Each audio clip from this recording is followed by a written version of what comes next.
आज हम पढ़ेंगे लेसन नंबर 3। तो ये कहानी है एक ऐसे समझदार और अपने माँ बाप से प्यार करने वाले बेटे की। वो इतना मेहनती बच्चा था और इतना मेहनती लड़का था कि उसने इतनी मेहनत की ताकि वो अपने माँ बाप की हर इच्छा पूरी कर सके, और तभी उसे एक बिन मांगी मदद मिलती है। तो देखिए उसे कैसी मदद मिलती है। तो इस लेसन का नाम है टारोस रिवॉर्ड। टारो उस बेटे का नाम है। टारोस रिवॉर्ड। रिवॉर्ड का मतलब होता है जो आपको प्राइज दिया जाए या जो आपको गिफ्ट दिया जाए या आपने कुछ अच्छा काम किया उसके बदले में आपको कुछ मिले। तो स्टार्ट करते हैं लेसन।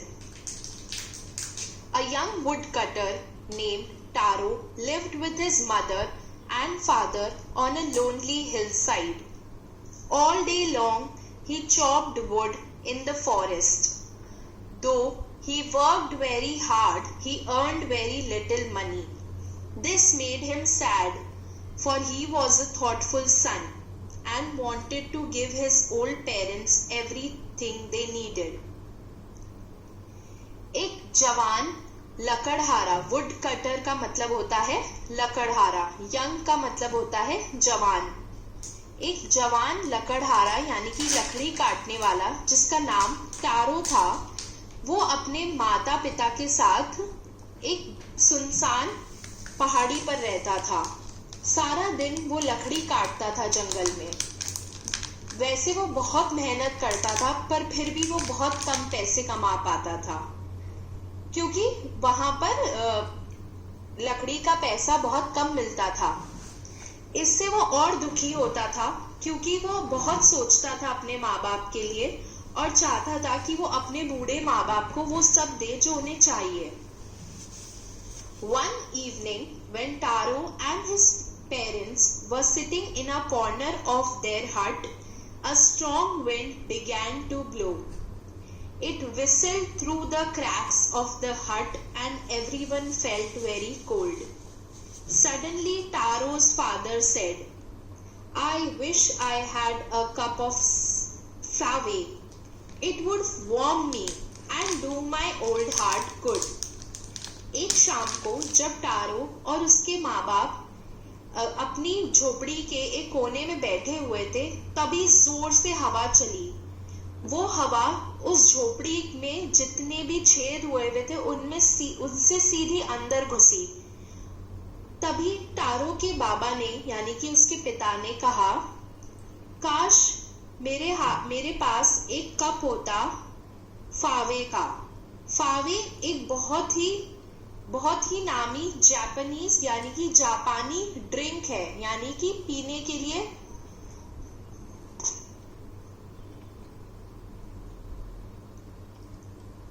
जापानी ड्रिंक जिसे जापान में पिया जाता है, और इसका नाम होता है फावे।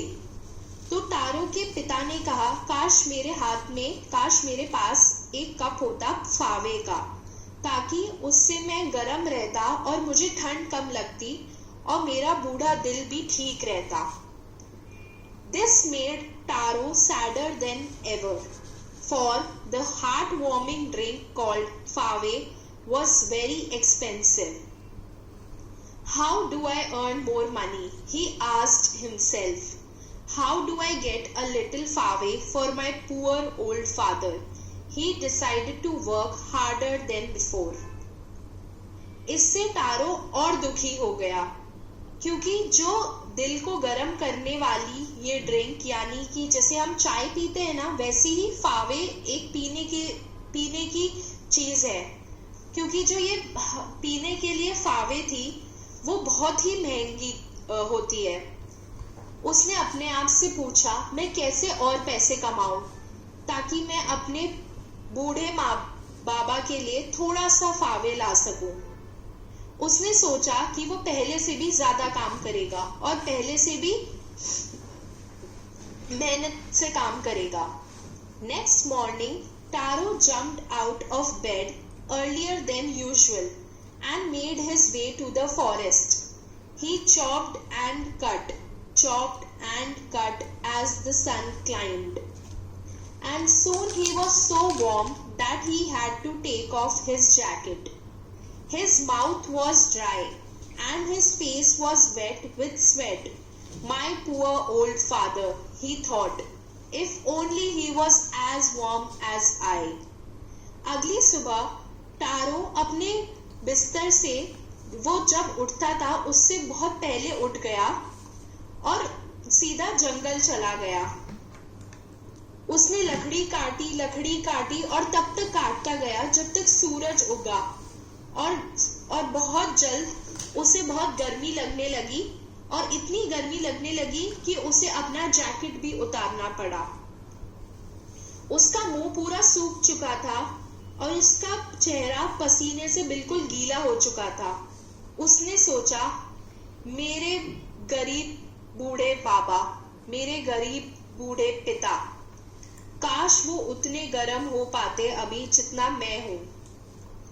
And with that he began to chop even faster, thinking of the extra money he must earn to buy the fave to warm the old man's bones.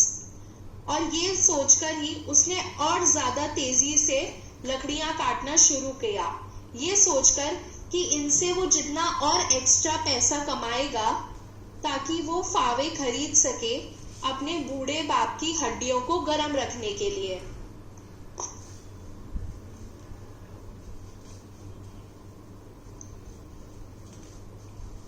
Then suddenly Taro stopped chopping. What was that sound he heard? Could it possibly be rushing water? Taro could not remember ever seeing or hearing a rushing stream in that part of the forest. He was thirsty.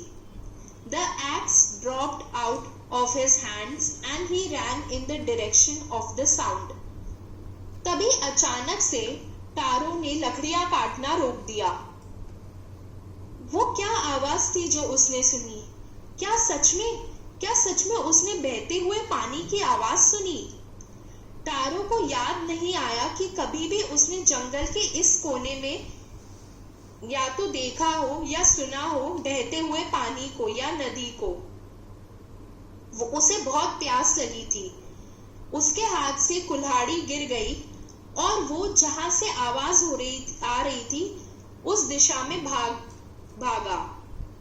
Taro saw a beautiful little waterfall hidden behind a rock. Kneeling at a place where the water flowed quietly, he cupped a little in his hands and put it to his lips. Was it water or was it fave? He tasted it again and again, and always it was the delicious fave instead of cold water. Taro ने एक बहुत ही सुंदर छोटा सा झरना देखा एक चट्टान के पीछे, एक पत्थर के पीछे. वो अपने घुटनों पर बैठ गया एक ऐसी जगह पर जहां पे पानी बहुत धीरे से बह रहा था और उसने अपने हाथों को साथ में जोड़ा, अपनी हथेलियों को, और वो पानी अपनी हथेलियों में लिया और अपने होठ तक ले गया. क्या ये पानी है या क्या ये फावे है? उसने दोबारा चखा और बार बार उसे पिया और उसे तब पता चला कि ये ठंडे पानी की बजाय बहुत ही टेस्टी, बहुत ही स्वादिष्ट फावे था. Taro quickly filled the pitcher he had with him and hurried home. The old man was delighted with the sake. The old man was delighted with the fave. After only one swallow of the liquid, he stopped shivering and did a little dance in the middle of the floor. Taro ने जल्दी से अपनी मटकी भरी जो उसके साथ थी और घर भागा. उसके बूढ़े बाबा, उसके बूढ़े पिता बहुत खुश हुए फावे पाकर. सिर्फ उस फावे का सिर्फ एक घूंट पीते ही उन्होंने कांपना बंद कर दिया और अपने आंगन के बीच में नाचने लगे. That afternoon, a neighbor stopped by for a visit. Taro's father politely offered her a cup of the fave. The lady drank it greedily and thanked the old man. Then Taro told her the story of the magic waterfall. Thanking them for the delicious drink, she left in a hurry. By nightfall, she had spread the story throughout the whole village. उसी दोपहर को एक पड़ोसी उनके घर पे आई. Tarot के बाबा ने उन्हें बहुत प्यार से वो फावे का एक कप दिया पीने को. उस औरत ने बहुत ही लालची तरीके से उसे पिया, ऐसे पिया जैसे उसे और चाहिए था, और उस बूढ़े आदमी को धन्यवाद कहा. तब टारो ने उनको उस जादुई झरने की कहानी सुनाई. वो औरत वहां उनको धन्यवाद कहकर, उस बहुत ही स्वादिष्ट फावे के लिए धन्यवाद कहकर बड़ी जल्दी में निकल पड़ी. रात होते होते उसने ये कहानी पूरे गांव में फैला दी थी. That evening there was a long procession of visitors to the woodcutter's house. Each man heard the story of the waterfall and took a sip of the fave. In less than an hour, the pitcher was empty. उस शाम को वहां बहुत बड़ी भीड़ थी लोगों की उस लकड़हारे के घर पर, यानी कि टारो के घर पर. हर आदमी ने उस झरने की कहानी सुनी, उस जादुई झरने की, और फावे का एक घूंट पिया. 1 घंटे से भी कम समय में वो मटकी पूरी खाली हो गई. Next morning, Taro started for work even earlier than the morning before. He carried with him the largest pitcher he owned, for he intended first of all to go to the waterfall. When he reached it, he found to his great surprise all his neighbors there. They were carrying pitchers, jars, buckets, and anything they could find to hold the magic fave. Then one villager knelt and held his mouth under the waterfall to drink. He drank again and again, and then shouted angrily, "Water? Nothing but water." Others also tried, but there was no fave, only cold water. अगली सुबह tarot अपने काम के लिए और जल्दी निकल गया. उसने अपने साथ घर की सबसे बड़ी मटकी ली, क्योंकि उसने ऐसा सोचा कि वो सबसे पहले उस जादुई झरने के पास जाएगा. जब वो वहां पहुंचा तो उसने देखा उसके सारे पड़ोसी वहां पहले से थे. उनके पास मटकी, जग, बाल्टी, जो भी वो ला सकते थे उस जादुई फावे को डालने के लिए, वो उनके पास था. तभी एक गांव वाला अपने घुटनों पर बैठा और अपना मुंह उसने उस झरने के पास लगाया उसको पीने के लिए. उसने पिया और पीते ही वो इतनी जोर से चिल्लाया, "पानी है और कुछ नहीं, बस पानी." बाकी सबने भी कोशिश की, पर वहां कोई फावे नहीं था, सिर्फ ठंडा पानी. "We have been tricked," shouted the villagers. "Where is Taro? Let us drown him in the waterfall." But Taro had been wise enough to slip behind a rock. When he saw how things were going, he was nowhere to be found.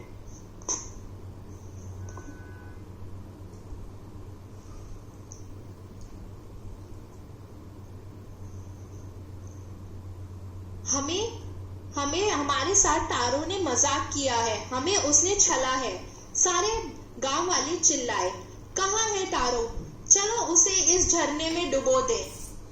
पर tarot बहुत ही चालाक था और बहुत ही समझदार. वो उस पत्थर के पीछे छुप गया और वो इतनी देर से देख रहा था कि क्या चीजें चल रही हैं. अब वो किसी को भी नहीं मिला. Muttering their anger and disappointment, the villagers left the place one by one.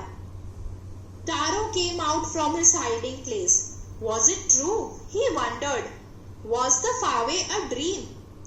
Once more he caught a little liquid in his hand and put it to his lips. It was the same fine fave. To the thoughtful son, the magic waterfall gave the delicious fave. To everyone else, it gave only cold water. अपने गुस्से में और हताश होकर धीरे धीरे सारे गांव वाले जाने लगे। जैसे ही सब चले गए, टारो अपनी उस छुपने वाली जगह से बाहर आया। वो सोचने लगा, क्या ये सच था? क्या सच में फावे एक सपना ही था? उसने एक बार फिर से थोड़ा सा पानी अपने हाथ में लिया और अपने मुंह तक लेकर आया। वो वही फावे था, वही स्वादिष्ट फावे। उस समझदार और अपने माँ बाप से प्यार करने वाले बेटे के लिए उस जादुई झरने से फावे निकलता था, पर बाकी सबके लिए सिर्फ ठंडा पानी। The story of Taro and his magic waterfall reached the Emperor of Japan. He sent for the young woodcutter and rewarded him with 20 pieces of gold for having been so good and kind. Then he named the most beautiful fountain in the city after Taro. This, said the emperor, was to encourage all children to honor and obey their parents. Taro की कहानी और उसके जादुई झरने की कहानी Japan के राजा तक पहुंची।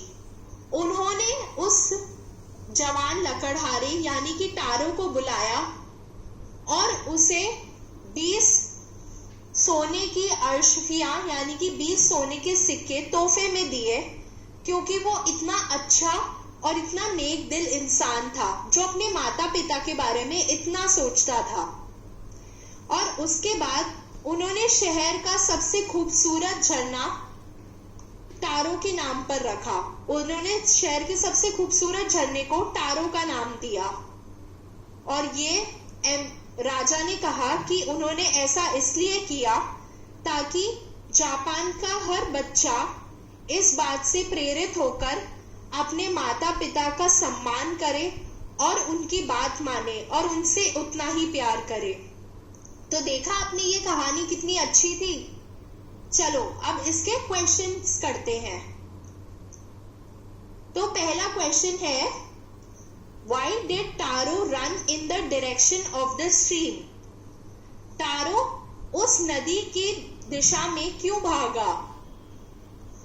इसका जवाब आपको मिलेगा पैराग्राफ नंबर 5 में। तो जैसा हमने पढ़ा, टारो क्यों गया? क्योंकि वो जब उसे आवाज आई उस झरने की, एक तो वो पहले से ही प्यासा था और दूसरा उसने पहले कभी ये ना तो सुना था ना देखा था कि वहां पर कोई झरना है, तो इसलिए वो वहां भागा क्योंकि वो बहुत प्यासा भी था। दूसरा क्वेश्चन है, how did Taro's father show his happiness after drinking fave? Taro के बाबा ने कैसे अपनी खुशी दिखाई फावे पीने के बाद? तो जैसे हमने पढ़ा कि उन्होंने जैसे ही एक घूंट पिया, वो घर के आंगन के बीच में नाचने लगे। और ये जवाब आपको इंग्लिश में लिखना है अपनी कॉपी में, और ये आपको मिलेगा पैराग्राफ नंबर 7 में। तीसरा क्वेश्चन है, why did the waterfall give Taro fave and others water? उस झरने से टारो को फावे और बाकी सबको पानी क्यों मिला? क्योंकि जैसा हमने कहानी से देखा, उस जादुई झरने से टारो को फावे इसलिए मिला क्योंकि वो बहुत ही सोचने वाला, अपने माता पिता के लिए सोचने वाला और उनसे प्यार करने वाला बेटा था। और बाकी सबके साथ ऐसा कुछ नहीं था, बाकी सब सिर्फ फावे पीने के लालच में वहां आए थे, इसलिए उन्हें सिर्फ पानी मिला। इसका जवाब आपको पैराग्राफ नंबर 12 में मिलेगा। अगला सवाल है, Why did the villagers want to drown Taro? इसका जवाब आपको 10 और 11 नंबर के पैराग्राफ में मिलेगा। इसका जवाब, इस सवाल ये है कि जो गांव वाले थे वो टारो को क्यों डुबाना चाहते थे उस जादुई झरने में, या उनके लिए तो सिर्फ वो एक मामूली झरना था। गांव वाले टारो को इसलिए डुबाना चाहते थे क्योंकि जब वो वहां फावे पीने आए तो उन्हें सिर्फ ठंडा पानी मिला और उनमें से किसी को भी फावे नहीं मिला। अगला सवाल है, why did the emperor reward Taro? राजा ने टारो को तोहफा क्यों दिया? तो इसका जवाब आपको पैराग्राफ नंबर 13 में मिलेगा और इसका जवाब ये है, ताकि जैसा हमने लास्ट लाइन में पढ़ा, ऐसा उस राजा ने या एम्परर ने इसलिए किया ताकि जापान का हर बच्चा इस बात से प्रेरित हो और अपने माता पिता का सम्मान करे और उनकी बात माने। अगला क्वेश्चन है कि हमें इसमें से सही को चुनना है। तो पहला क्वेश्चन है, Taro earned very little money because. Taro बहुत कम पैसे कमाता था क्योंकि पहला ऑप्शन है he didn't work hard enough, क्योंकि वो ज्यादा मेहनत नहीं करता था। दूसरा ऑप्शन है the villagers didn't need would, गांव वालों को लकड़ी नहीं चाहिए थी। तीसरा है the price of wood was very low, लकड़ी का पैसा बहुत कम था। तो सही जवाब क्या है? Third option, the price of wood was very low, लकड़ी का पैसा बहुत कम था।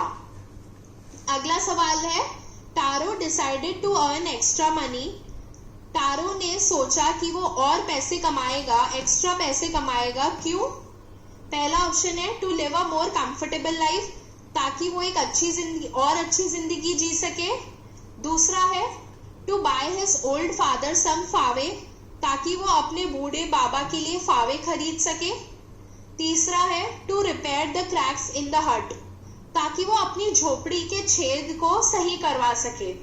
तो सही जवाब क्या है? आप सबको पता है, सेकंड ऑप्शन, ताकि वो अपने बूढ़े बाबा के लिए फावे खरीद सके।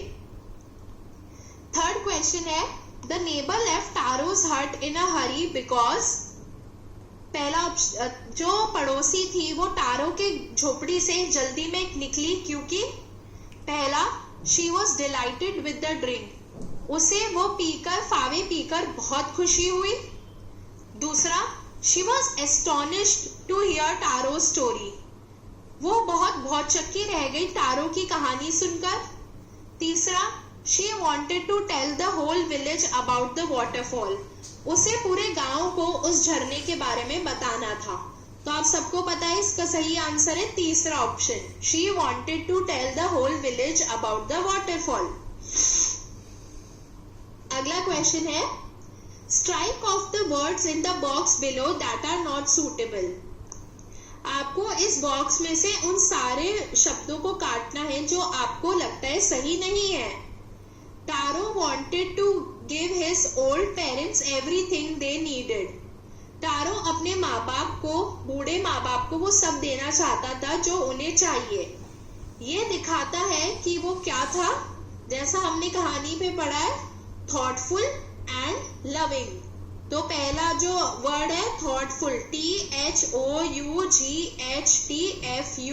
पहला, और दूसरे को काट देंगे तीसरा लविंग, चौथे को भी काट देंगे, पांचवें को भी, छठे को भी, सातवें को भी, आठवें को भी। अब दूसरा क्वेश्चन है, this made Taro sadder than ever. इसने टारो को पहले से भी ज्यादा दुखी कर दिया। दिस रेफर्स टू, किस चीज ने टारो को पहले से भी ज्यादा दुखी कर दिया? ये हमने कहानी में पढ़ा है कि टारो अपने पिता के लिए वो महंगा फावे नहीं खरीद पा रहा था, या उसको महंगे फावे को खरीदने के लायक नहीं था। इस बात ने टारो को पहले से भी ज्यादा दुखी कर दिया। तो इसका सही ऑप्शन है 3, टारो's inability to buy expensive फावे for his father. Second question है, this said the emperor was to encourage all children to honor and obey their parents. राजा ने कहा कि ये इसलिए है ताकि हर बच्चे को प्रेरित किया जा सके कि वो अपने माँ बाप का सम्मान करे और उनकी आज्ञा का पालन करे। This refers to, मतलब ऐसा क्या किया उस राजा ने? पहला ऑप्शन है the most beautiful fountain in the city, क्या वो खूबसूरत झरना शहर में? दूसरा, rewarding Taro with gold and giving the fountain his name, Taro को सोना तोहफे में देना और उस झरने को उसके नाम पर रखना। तीसरा, sending for Taro to hear a story, Taro को बुलाना उसकी कहानी सुनने के लिए। तो आप सब जानते हो राजा ने क्या किया, राजा ने टारो को सोने के 20 सिक्के तोहफे में दिए और शहर का सबसे खूबसूरत झरना उसके नाम पर रखा। अगला क्वेश्चन है, arrange the words below in pairs that rhyme. तो जैसे कल भी हमने पढ़े थे लेसन नंबर 2 में भी राइमिंग वर्ड्स क्या होते हैं, जो एक जैसी आवाज के साथ खत्म होते हैं, जैसे यंग और लंग, मनी और सनी। तो हमने पहला तो कर लिया यंग और लंग। अब ऐसे वैक्स के साथ क्या जाएगा, एक्स, WAX के साथ जाएगा AXE, एक्स। एक्स का मतलब होता है कुल्हाड़ी। वे, WAY, वे का मतलब होता है रास्ता। वे के साथ क्या जाएगा, डे, DAY, डे, डे का मतलब होता है दिन। अगला है सैड, सैड के साथ जाएगा bad, BAD, bad, SAD, sad, BAD, bad. Next है कुड, COULD, कुड, इसके साथ जाएगा WOOD, वुड। फिर है स्टॉप, STOP, स्टॉप, इसके साथ जाएगा CHOP, चॉप। फिर है मनी, मनी का तो हम देख ही चुके हैं, सनी। और फिर है अगला साउंड, साउंड SOUND, साउंड के साथ क्या जाएगा, ROUND, राउंड। फिर लास्ट है फास्ट, FAST, और जैसे मैंने बोला लास्ट है तो लास्ट, फास्ट।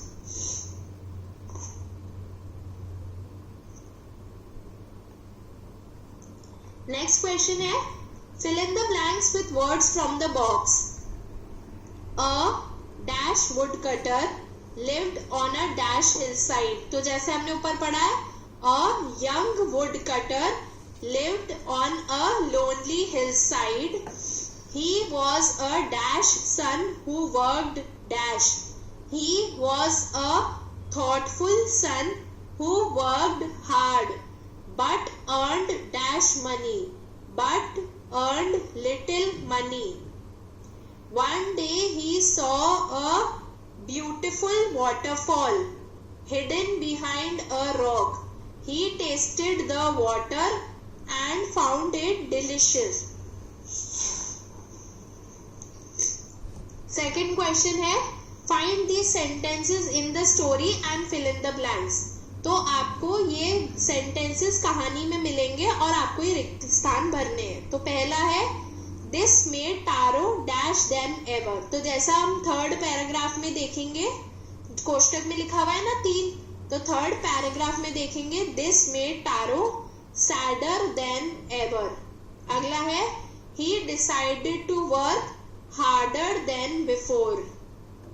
फिर नेक्स्ट है, next morning Taro jumped out of bed earlier than usual. फिर है, he began to chop even faster. फिर लास्ट है, next morning Taro started for work even earlier than the morning before. अब अगला जो है ये है टंग ट्विस्टर्स। टंग ट्विस्टर्स का मतलब क्या होता है, ये ऐसे सेंटेंसेस होते हैं जैसे हमने पढ़ा है ना, चंदू के चाचा ने चंदू की चाची को, हम ऐसा बोलते हैं ना, जो एक ही अक्षर से शुरू होते हैं और जल्दी जल्दी इसलिए बोले जाते हैं ताकि वो आपको अच्छे से बोलना सिखा पाए।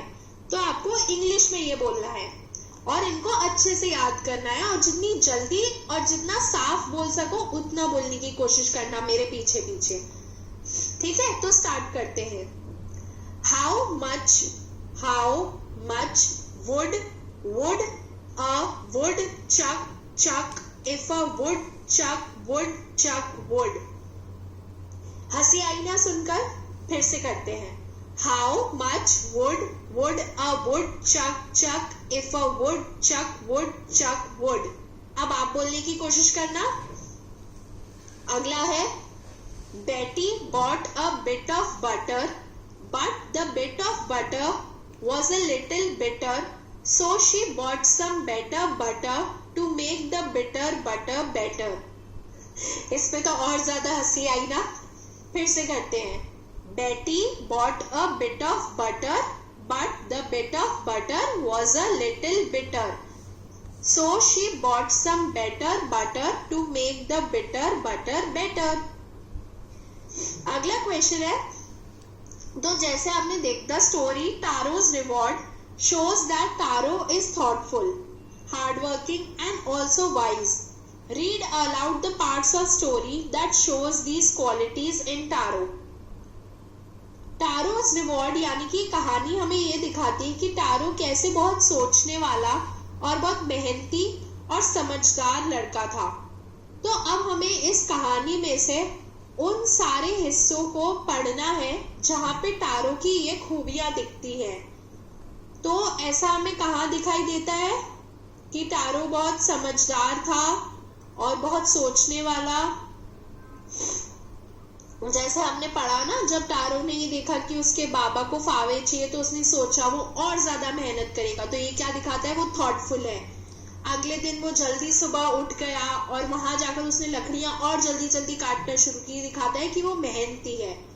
और समझदार कैसे, जब उसने देखा कि वहां सारे गांव वाले इकट्ठे हुए हैं और वो उसको डुबा देंगे उसमें, तो वो पीछे छुप गया. तो ऐसे ही आपको भी ढूंढने हैं इस कहानी में से. अगला क्वेश्चन है, like Patrick in the story who did Patrick's homework, Taro is helped by magic. Do you believe in magic? What are the magical things that happen in these stories? जैसे हमने पहला लेसन पढ़ा था ना, Patrick, किसने Patrick का homework किया, वैसे ही टारो भी, जैसे पैट्रिक का होमवर्क भी जादू से हुआ था ना, वैसे टारो की मदद भी जादू ने की. तो आपको क्या लगता है, सच में जादू नाम की कोई चीज होती है? आप में से कितने लोगों को लगता है जादू सच में होता है? और ऐसे क्या, आपको क्या लगता है ऐसी क्या जादुई चीजें हुई हैं इन दोनों कहानियों में? तो ये आप आपस में बात करके इसका जवाब देना. अगला है कि आपको इन दोनों में से कौन सी कहानी ज्यादा अच्छी लगी और क्यों? और आपको ऐसी कोई कहानी पता है, आपने अपने मम्मी पापा से, अपने दादा दादी से या किसी से भी सुनी हो घर में? अगला क्वेश्चन है कि आपको एक पैराग्राफ लिखना है इन दोनों कहानियों पर और दोनों कहानियों में देखना है कि अलग क्या चीज है. कौन सी दोनों कहानियां? हु डिड पैट्रिक्स होमवर्क और टारोज रिवॉर्ड.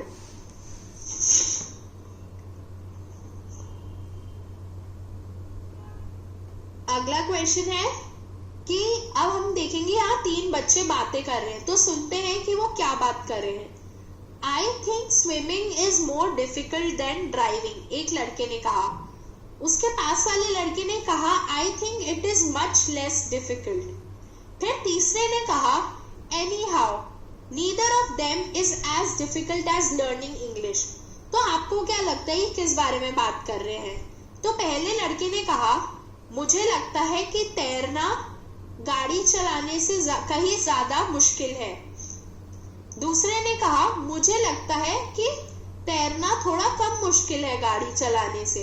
फिर तीसरे ने कहा जो भी हो, दोनों में से कुछ भी उतना मुश्किल नहीं है जितना इंग्लिश पढ़ना है.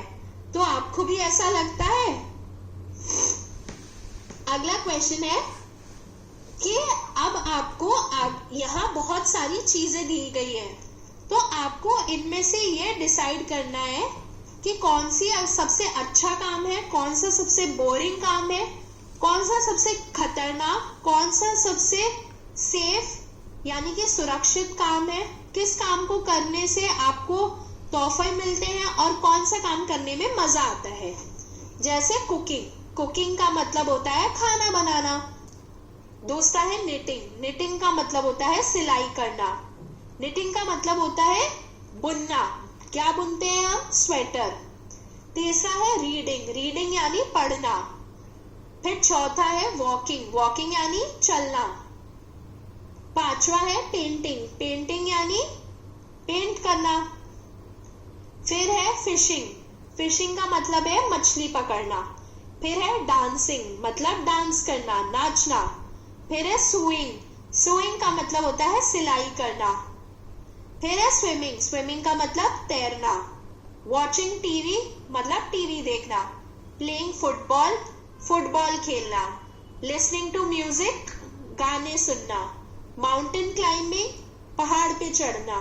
लर्निंग लैंग्वेजेस, नई नई भाषा सीखना।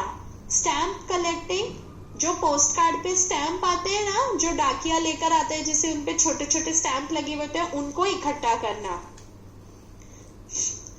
तो अब आप लोग आपस में बात करके ग्रुप बना के ये सोचो कि इनमें से कौन सा काम सबसे ज्यादा मजेदार या सबसे ज्यादा बोरिंग या सबसे खतरनाक, सबसे सुरक्षित और तोहफे देने वाला काम है।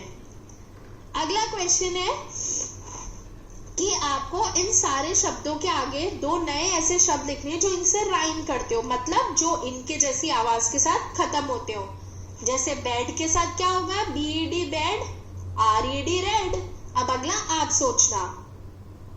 दूसरा है वैक्स, जैसे हमने ऊपर पढ़ा WAX वैक्स, वैक्स के साथ क्या जाएगा, AXE एक्स। तीसरा है फास्ट, FAST फास्ट, फास्ट के साथ जाएगा लास्ट। फिर है fourth chop, CHOP chop, chop के साथ जाएगा STOP स्टॉप। और फिफ्थ है यंग, YOUNG यंग, इसके साथ जाएगा LUNG लंग। तो मैंने एक एक बता दिए, अगले आप लोग आपस में बात करके सोचना। तो अब एक सवाल करती हूँ मैं आपसे, आपको क्या लगता है ऐसे कौन से दो राज्य हैं जो नई दिल्ली की बॉर्डर से होते हुए जाते हैं? और दूसरा सवाल है, नर्मदा नदी जो है वो किन किन राज्यों से होकर गुजरती है? तो इसके जवाब मैं आपको थोड़ी देर में दूंगी। अब हम पढ़ते हैं लास्ट में कविता, द क्वारल। क्वारल का मतलब होता है लड़ाई। तो आप सबको पता है ना, आप घर में अपने भाई बहनों से कितना लड़ते होंगे, सब लड़ते हैं। और कभी कभार ऐसा भी होता है कि हम बता भी नहीं पाते हैं कि हम लड़ क्यों रहे हैं। पर ऐसी लड़ाइयाँ कितने टाइम तक चलती हैं और ये खत्म कैसे होती हैं? तो आइए ये कविता पढ़ते हैं। I quarreled with my brother. I don't know what about. One thing led to another and somehow we fell out. The start of it was slight. The end of it was wrong. He said he was right. I knew he was wrong. I quarreled with my brother. मतलब मैं अपने भाई से लड़ा। I don't know what about, पर मुझे पता नहीं किस बारे में। One thing led to another, एक चीज से दूसरी चीज हुई। And somehow we fell out. Fell out का मतलब और ऐसे ही हम अलग हो गए, और किसी तरह से हम अलग हो गए। The start of it was slight. वो शुरू हुआ तब बहुत कम था, बहुत कम चीजों से और बहुत छोटी चीज से शुरू हुई थी लड़ाई। The end of it was strong. पर जब खत्म हुई तब बहुत ज्यादा बढ़ चुकी थी। He said he was right. मेरे भाई ने कहा कि वो सही है। I knew he was wrong. पर मुझे पता था कि वो गलत है। अब अगला पैराग्राफ पढ़ते हैं। We hated one another. हम दोनों एक दूसरे से नफरत करते थे। The afternoon turned black. और ऐसे ही दोपहर से शाम हो गई, शाम भी नहीं रात हो गई। Then suddenly my brother thumped me on the back. और फिर अचानक से मेरे भाई ने मुझे पीछे से पकड़ा। And said, oh come along, we can't go on all night. और तभी कहा, चल अब हम पूरी रात भर ऐसे नहीं रह सकते। I was in the wrong, so he was in the right. तब मेरे भाई ने कहा, ओह चल अब आजा, हम पूरी रात भर ऐसे नहीं रहेंगे, मैं गलत था। तब मुझे पता चला कि वो सही था। तो अब आपने देखा कैसे भाई बहन के बीच में लड़ाई सुबह शुरू होती है पर शाम में खत्म हो जाती है। तो आप भी अपने भाई बहनों के साथ अगर लड़ो तो अगर वो आपके पास नहीं आते तो आप उनसे जाके माफी मांग लो, ठीक है। तो अब इसका क्वेश्चन पढ़ते हैं। कि ये जो अंडरलाइन किए हुए शब्द है इनका मतलब क्या होता है। And somehow we fell out, पहला है and somehow we fell out. तो जैसे मैंने ऊपर बताया, फेल आउट का मतलब है अलग हो जाना। That afternoon turned black, turned black का मतलब, that afternoon turned black का मतलब क्या होगा, दोपहर से रात हो गई। turned black का मतलब है काला हो जाना, और काली क्या होती है, रात। दूसरा क्वेश्चन है कि अब आपको इन सारी लाइनों को पढ़ना है और देखना है कि इनके मतलब क्या है। One thing led to another मतलब एक चीज से दूसरी चीज जुड़ी हुई हो, या एक चीज से दूसरी चीज बढ़ जाना। दूसरा है the start of it was slight, मतलब जब शुरू हुआ तो बहुत छोटी सी चीज से शुरू होना। The end of it was strong, मतलब जो उसका एंड था यानी कि जो उसका अंत था वो बहुत बड़ा चढ़ाकर या बहुत बड़ी चीज थी। द आफ्टरनून टर्न ब्लैक, जैसे मैंने ऊपर बोला दोपहर से रात हो जाना। और लास्ट है thumbed me on the back, मुझे पीछे से ऐसे बुलाना, जैसे हम थप्पी करते हैं ना छुपन छुपाई में, वैसे thumbed me on the back. अगला है, अब आप ये बताओ कि आपके भाई या बहन या दोस्त के साथ आपने अभी लेटेस्ट आपका कोई झगड़ा हुआ हो तो, और वो कैसे शुरू हुआ, आपकी लड़ाई किस बारे में हुई और वो खत्म कैसे हुई। तो अगर आप में से किसी के पास भी ऐसी कहानी है तो खड़े होकर जरूर बताना अपने टीचर को। और जो मैंने ऊपर सवाल पूछा था तो अब उनके जवाब बताती हूँ। तो कौन से दो ऐसे राज्य हैं जो नई दिल्ली की बॉर्डर से होकर जाते हैं, हरियाणा और उत्तर प्रदेश। ये दोनों राज्य यमुना नदी के किनारे पर बने हुए हैं, और दिल्ली के पश्चिम में हरियाणा है और पूरब में उत्तर प्रदेश है। अगला सवाल था कि नर्मदा नदी किन किन राज्यों से होकर जाती है। तो नर्मदा नदी 3 राज्यों से होकर जाती है, मध्य प्रदेश, महाराष्ट्र और गुजरात। तो ये नदी अमरकंटक से शुरू होती है और मध्य प्रदेश में बेरा घाट से होते हुए ये पश्चिम की तरफ मध्य प्रदेश, फिर महाराष्ट्र और गुजरात से होकर खंबाट में जाकर रुकती है। ठीक है, तो ये खत्म होता है लेसन नंबर 3।